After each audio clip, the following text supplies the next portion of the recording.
warahmatullahi wabarakatuh. Jadi di sini kita akan wawancara untuk uprak bahasa Inggris dengan siapa? Rehan Mahendra. Oke. Panggilnya Rehan. Oke, Rehan ya. Oke, jadi gini. Apa tujuan sekolah buat Rehan? Kalau bagi gua lu nggak apa-apa. Oke, buat lu. Kalau buat gua, bagi gua tuh tujuan sekolah tuh yang pertama mungkin yang pastinya pastinya buat belajar ya, cari ilmu. Kalau kedua pribadi gua itu buat cari relasi. Mungkin Relasi ya? aja sih, Oke. relasi pertemanan buat Oke, ya, paham. nantinya kita setelah lulus itu Nah, gimana. ya, oke, paham. Oke, yang kedua nih. Kenapa tujuannya tidak tercapai? Kalau menurut gua yaitu karena di sekolah kita sendiri itu banyak jam kos dan banyak guru-guru yang jarang masuk gitu. Oh Jadi, iya, paham. Belajarnya sedikit Oke, kurang maksimal gitu. menurut gua. Oke, pertanyaan ketiga tuh siapa yang terlibat dalam masalah ini? Mungkin lebih ke gurunya dan koordinator mapel-mapel gurunya tersebut. Jadi ketika gurunya nggak masuk tuh mapelnya PJ-nya itu malah nggak nginfoin atau berkabar dengan gurunya gitu. Jadi itu males lebih nih, kayak udah jam kos aja, jam kos aja gitu. Oke. Akan gue mau belajar sekolah gitu kan. Oke, paham. Oke. Ini gitu aja. Keren. Oke, lanjut lagi di pertanyaan keempat. Menurut Rehan, bagaimana cara meningkatkan efektivitas dalam kegiatan belajar? Kalau menurut gua koordinator mapelnya tuh lebih peka gitu, kayak guru gua kemana sih gitu. Kalau guru gua nggak ada, kayak gua harus WA deh. Ini ada tugas gak? Kayak lebih tanyain tugasnya apa. Kalau emang guru yang nggak bisa hadir di hari itu di jam tersebut gitu, mungkin gitu aja sih. Jadi balik lagi ke muridnya lagi ya itu ya. Ya balik lagi ke muridnya. Oke. Lebih kayak kesadaran diri aja gitu sebagai tanggung jawab dia menjadi koordinator pelajaran tersebut dari guru tersebut gitu. Kalau dari pemerintah menurut Rehan ada gak yang perlu diubah buat meningkatkan Sebenarnya efektivitas? kalau dirubah itu kayak mungkin lebih ke peraturan kayak kalau ada guru-guru yang masih menyepelekan jam-jam yang sudah diberikan mungkin lebih baik dikenakan sanksi gitu. Atau peringatan mungkin ya, lebih ke peringatan 1, 2, 3 baru kena sanksi gitu. Aturan berarti ya, aturan. Ya betul, aturan, rules. Oke. Menurut Rehan kan kalau udah kayak mengubah peraturan gitu, kapan waktu yang tepat kira-kira? Kalau kapan waktu yang tepat, yang pasti sebelum ada kejadian lebih banyak atau guru-guru yang gimana ya jelasin ya? Belum ada masalah gitu. Iya sebelum ada masalah gitu, lebih gercep sebelum ada masalah gitu. Berarti kalau bisa secepatnya gitu secepatnya, ya? betul, secepatnya. Jangan banyak guru-guru yang masih menyelesaikan jam-jam pelajaran lalu baru ditindak, itu jangan. Kalau bisa sebelumnya gitu. Kita lebih aware gitu, lebih sadar gitu, lebih peduli gitu. Gitu aja sih. Oke, pertanyaan terakhir dari kita. Di mana tempat yang paling efektif menurut Rehan untuk belajar? Belajar pribadi apa gimana? Pribadi tentang akademis terutama. Oh, untuk belajar pelajaran Ya, akademis gitu akademis. ya. Kalau menurut gua sebenarnya gua kondisional ya, mau di mana aja. Yang penting kepala gua tuh kayak lagi gua pengen belajar, gua harus belajar gitu kayak. Gua mau di mana gitu. Kalau mau di perpus, mau di kantin, mau di kayak coffee shop atau dimanapun, gue bisa belajar kapanpun gitu. Yang penting ada niat ya? Yang penting ada niat. Dari ada niat. yang gue jelasin tadi, kesadaran diri sendiri gitu. Lebih kesadaran sendiri gitu. Kalau di kelas enjoy gak? Oh, kalau di kelas sebenarnya tergantung ya suasana kelasnya gimana. Kalau gue kan Mut-mutan ya? mut-mutan gitu. Kalau gue kan kayak di kelas dulu berisik nih. Gue kayak bawa headset aja kayak gue dengerin musik, yang penting gue udah enjoy. Kepala gue udah sunyi gitu, gue udah mood belajar gitu. Oh, yang penting jangan berisik gitu ya? Karena Oke. gue tipikal orang Berarti tempat tenang. betul. Gue suka tempat tenang gitu. Mungkin itu aja sih dari gue. Oke, itu makasih banyak ya Reha atas Oke. waktunya. Thank you. Thank you. Thank you. Oke, nah sekarang kita udah bareng sama Anika dari kelas. 11 F12. Oke, jadi di sini kita bakal ngobrol-ngobrol dikit aja sama Anika dan kita mau cari tahu nih sebenarnya bener nggak sih kalau efektivitas dari sekolah itu lama-kelamaan menurun? Kayak mulai dari pertanyaan yang pertama nih Aya. Pertanyaan pertama adalah apa sih tujuan kamu sekolah? Oke, tujuan aku yang Lanjut. Tujuan Tujuan aku bersekolah adalah yang pertama pastinya untuk menuntut ilmu. Lalu yang kedua adalah melanjutkan pendidikan. Setelah itu saya juga meningkatkan prestasi serta minat bakat yang saya miliki. Bagus. Tujuannya itu udah tercapai atau belum? Kalau menurut saya ada beberapa yang tercapai, tapi ada beberapa yang belum karena memang saya masih kelas 11 jadi masih berproses. Masih berproses nih ya. Ngomong-ngomong soal proses, tadi kamu juga bilang kalau tujuan kamu sekolah itu salah satunya adalah untuk melanjutkan pendidikan. Nah, setelah di SMA kan pasti kita mau melanjutkan pendidikan ke kuliah ya, ke PTN ya, atau mungkin KTS. Tapi kan ada beberapa hal atau beberapa tes yang harus kita lewatin lah istilahnya.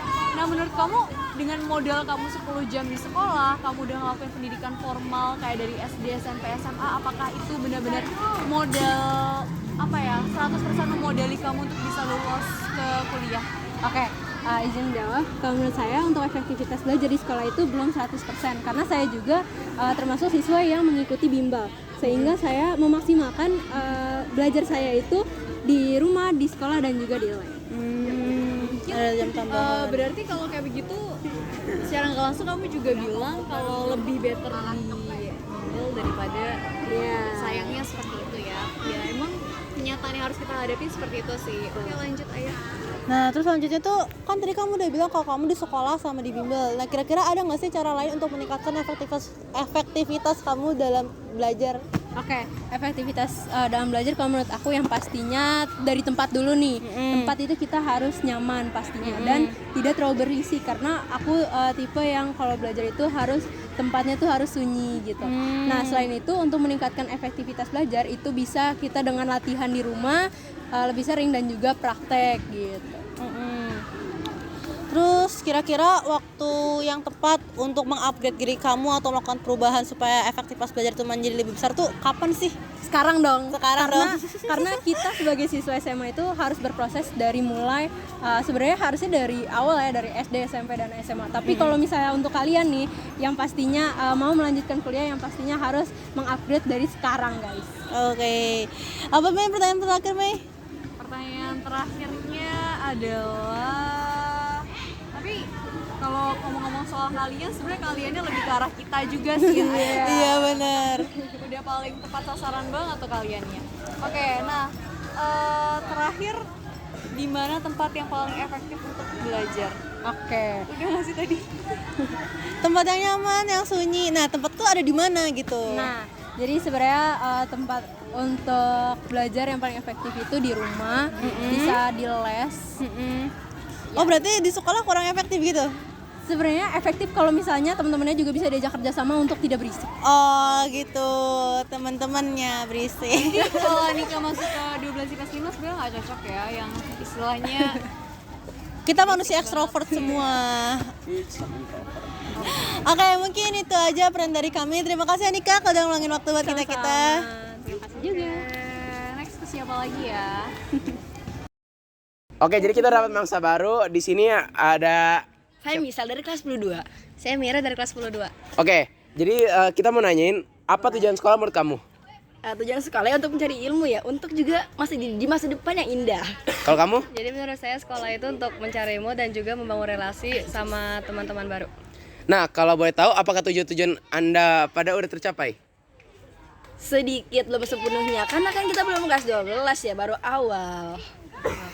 Belum sih, karena menurut saya kalau untuk mencapai ilmu kan butuh proses juga ya. Tapi kalau relasi juga saya ingin membangun relasi yang lebih luas. Nah, menurut kalian apakah pembelajaran di 28 itu efektif atau tidak menurut kalian? Atau 50-50? Gak apa jujur ya, 50-50 ya. 50-50. Oke, menurut kalian kenapa kalian bisa bilang 50-50 jadi kayak gak 100%? Kira-kira kenapa? Karena mungkin tergantung sama minat belajarnya ya. Ada juga belajar yang mungkin kurang disukai, mata pelajaran yang kurang disukai sama yang disukai juga. Aduh belibet maaf. Terus juga mungkin ada beberapa penerangan dari guru yang kurang jelas gitu. Ya benar banget itu. Contohnya siapa? Aduh, gak bisa dong. Gak boleh. Oke. Jadi rata-rata kalian permasalahannya itu karena memang minat sama mungkin dari berapa guru ya? Iya, benar. Oke. Jadi menurut kalian gimana cara meningkatkan efektivitas dalam kegiatan belajar mengajar menurut kalian? Lebih banyak Kayak masukan ke gurunya gitu kira-kira mau gimana? masukan- Harus lebih interaktif gitu. Jangan sering ngasih jam kos lah. Jadinya kita kayak keenakan gitu nantinya. Iya betul. Nah juga kalau misalnya menerangi materi terus kasih perintah untuk mengerjakan tugas tuh jangan kayak Mendadak. iya mendadak. Abis itu kayak gimana ya bahasanya yang kurang dimengerti apa sih kayak belak-belakan gitu deh. Ya. Kayak kenal gurunya jujur aja. Oke. Makasih. Oke, menurut kalian kira-kira kapan waktu yang tepat untuk mulai perubahan maksudnya biar saran kalian tuh bakal di cepat dirubah gitu.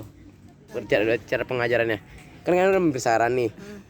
Kira-kira kapan bagusnya berubahnya? Mulai perubahannya? Secepatnya? Sebenarnya Sekarang juga bisa. sekarang juga dari sekarang juga bisa sih, maksudnya kayak nggak perlu buru-buru gitu. Karena semua kan butuh proses. Oke.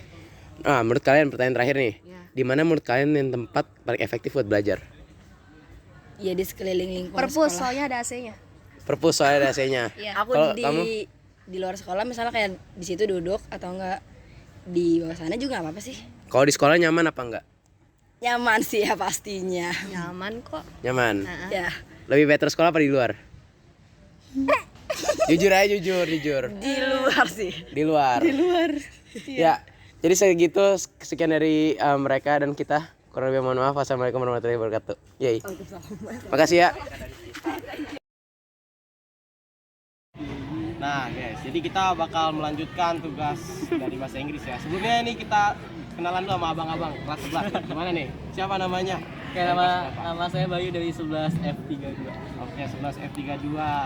Kayaknya nih aura-aura anak-anak OSIS atau PMR kerasa banget ya di sini. Jadi kita bakal mewawancarai ya mengenai bahasa Inggris aja. Jadi saya punya pertanyaan mengenai tentang apa tujuan Mas Bayu ini bersekolah gitu. Apa nih Mas Bayu? Tujuan sekolah ya kayak siswa umumnya biar pintar aja sih. Biar pintar aja. Terus bisa mencapai impian. Kira-kira Mas Bayu ada nggak sih di sekolah ini tujuan yang tidak tercapainya nih di sekolah SMA 28? Target yang tidak tercapai gitu. Nggak ada sih. Oh nggak ada. Tujuan tercapai. Hebat ya. Ya mungkin cukup sekian karena tujuannya tidak tercapai. Tapi tadi dulu deh, sebentar. Aduh. Oke, nah tadi kan jawabannya Bayu kan menarik banget ya. Tapi sayangnya kedua teman itu nggak menarik yang bisa ngembangin topiknya. Ya kira-kira apakah dengan sekolah itu bisa 100% membantu Bayu buat bisa menjadi Oke. pintar? Kalau 100% mungkin 80%-nya aja. Karena sisanya ilmunya dapat dari luar di sekolah. Nah berarti secara nggak langsung kamu juga bilang bahwasanya efektivitas dari sekolah itu menurun dong, karena kamu nggak bisa bilang berani 100%, dan tadi kamu juga bilang banyak hal yang didapetin dari luar juga, mungkin contohnya dari les ya, dari les dan lain sebagainya. Oke. Next pertanyaannya, Bagaimana cara meningkatkan efektivitas dalam kegiatan belajar? Kalau saya pribadi, efektivitas saya disiplin waktu sih. Disiplin. Kalau ini bedanya dulu, kalau saya kelas 10 tuh jam malam tuh saya nggak disiplin banget, belajar sama main game sama nonton filmnya nggak disiplin banget. Tapi kalau saya pribadi sekarang kelas 11 saya emang prioritas banget disiplin waktu, jam berapa sampai jam berapa, ngerjain tugas dulu, nanti kalau udah selesai baru main game sih. oke, nah berarti secara nggak langsung kamu juga bilang bahwasanya untuk bisa memaksimalkan 10 jam di sekolah itu kamu nggak murni menerima program sekolah apa adanya aja, tapi kamu juga di situ ada campur tangan program kamu pribadi, kayak contohnya disiplin waktu tadi. Tuh. Next. Next sama nomor 5. Nomor 5. Kapan waktu yang tepat nih untuk Mas Bayu memulai perubahan nih biar bisa dapat 100%? Perubahan maksudnya Biar bisa apa ya? Maksimal. Iya, biar bisa maksimal. Maksimal dalam pembelajarannya. perubahannya Harus ketemu ayah tiap hari kan gitu. Oh enggak. perubahannya ini sih kalau ngeliat nilai rendah terus kayak langsung termotivasi. Oh, berarti harus jatuh dulu ya, harus jatuh dulu baru bisa. Karena nilai kelas 10 saya waktu itu cukup rendah di beberapa papel, jadi ya, motivasinya dari situ. Oke. Nah di sini kita juga mau tahu dong kenapa sih ada hal apa yang bikin kamu tuh bilang kalau sekolah itu nggak bisa menjamin kamu pinter? Apakah karena sering jam kos kah, atau karena bobot kualitas materinya yang kurang, atau dari metode pembelajarannya, atau dari mungkin kamunya sendiri? Betul Kak, selain karena sering jam kos sama dari sumber daya manusia pengajarnya juga. Selain mereka sering jam kos juga, tapi kadang penjelasannya tuh mereka suka berbeda dengan yang ada di buku, jadi kita suka bingung, dan kita jadi suka nyari penjelasan di luar dari pengajarnya. Kita nyari ilmu-ilmu di luar sekolah tadi. Kira-kira Makin kelihatan ya penurunan efektivitasnya. Terakhir, Nah, kira-kira Mas Bayu punya tempat gak sih yang paling efektif nih buat belajar? Buat ilmunya nyerap gitu cepet, gimana tuh?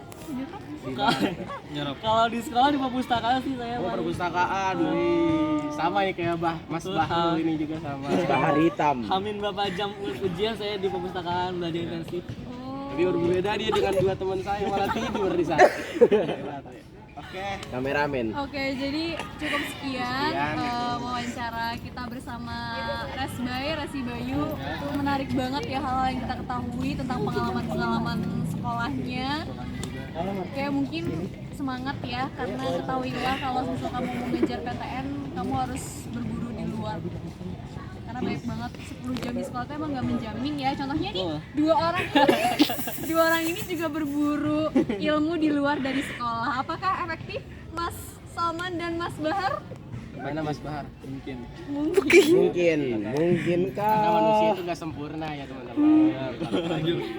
Bener kan Mas Bayu ya? Betul. Jadi Mas Aira jangan Mas Aira, buset. Mas Salman gimana Mas Salman? Mas Salman? Mas Salman sendiri gimana? Oke, mungkin ya berapa ya efektivitas di 28 mungkin nggak setinggi itu ya. Berapa persen?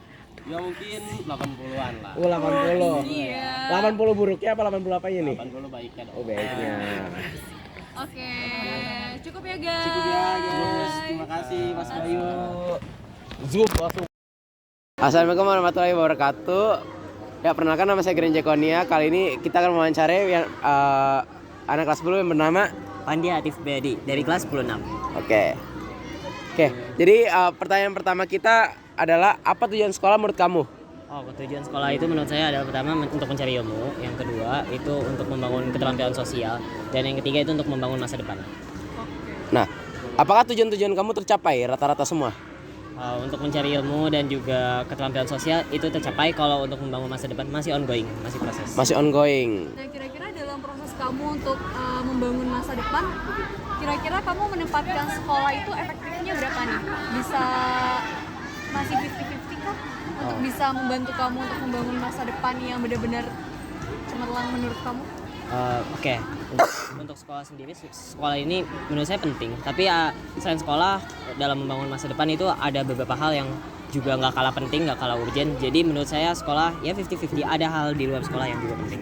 Ada hal di luar sekolah yang lebih penting. Nah, jadi apa ya?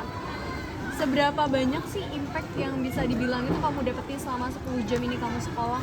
Impact ya, untuk impact sendiri itu sangat banyak pastinya, karena selama 10 jam sekolah kita belajar banyak hal di bidang akademik, lalu juga kita belajar keterampilan bersosialisasi dan ya membaur dengan masyarakat, simulasi lah sebelum menjadi anggota masyarakat. Oke, nah kalau kita kan sama-sama anak SMA nih, biasanya kalau anak SMA itu targetnya itu kita mau join PTN. Nah, menurut kamu dengan modal kamu 10 jam selama sekolah, apakah bisa mempersiapkan kamu ke depannya untuk lolos SNBP atau mungkin SNBT? Oke, ini saya pribadi ya. Saya pribadi itu jarang melakukan sesuatu yang sia-sia, dan untuk 10 jam ini selama saya sekolah, menurut saya bisa mencapainya. Untuk SNBP atau SNBT sendiri sebenarnya saya ada plan lain untuk probably study abroad, tapi untuk SNBP atau SNBT sangat mungkin, apalagi selama 10 jam saya gunakan dengan efektif, dan selama saya sekolah juga saya selalu mendapatkan hasil yang baik. Oke, nah berarti efektifnya itu bisa dibilang efektif yang di dalamnya itu ada campur tangan kamu ya? Nggak 100% campur tangan sekolah ya, dalam artian lain selama 10 jam program dari sekolah ini kamu juga menambahkan program lain yang rancangan kamu sendiri? Benar sekali. Oke, nah berarti nggak bisa dibilang 70% atau mungkin hampir sampai 100% efektif ya sekolahnya? Iya, harus ada hal lain yang membantu. Oke, harus ada hal lain yang membantu. Next Gram. Oke, jadi bagaimana cara meningkatkan aktivitas dalam kegiatan belajar mengajar menurut kamu? Oke. Untuk efektivitas sendiri, pertama pastinya adalah metode mengajarnya itu sendiri dari gurunya. Yang kedua itu pasti niat dari masing-masing individu yang merupakan peserta didik itu sendiri ya. Menurut saya itu sih kuncinya. Oke, berarti subjeknya itu balik lagi ke arah diri kamu sendiri sama pengajarnya ya? Betul sekali. Oke. Kapan waktu yang tepat menurut kamu? Kan kalau misalkan kamu udah bilang bagaimana cara meningkatkannya, kapan waktu yang tepat untuk memulai perubahan biar bisa meningkat lagi? ya as soon as possible, secepat yang bisa, karena perubahan ya harus dilakukan dari sekarang. Kalau nanti kapan berubahnya? Menurut saya gitu sih, Kak. Nah, pertanyaan terakhir, di mana tempat yang paling enak menurut kamu untuk belajar atau efektif? Tempat yang paling enak untuk belajar, kalau saya sendiri, sayang sekali jawabannya bukan sekolah ya. Menurut saya tempat paling efektif untuk belajar adalah di meja belajar saya sendiri, di kamar. Di kamar. Oke. Segitu saya dari kelompok kami. Kurang lebih mohon maaf. Wassalamualaikum warahmatullahi wabarakatuh. Makasih ya. Banyak Pan ya.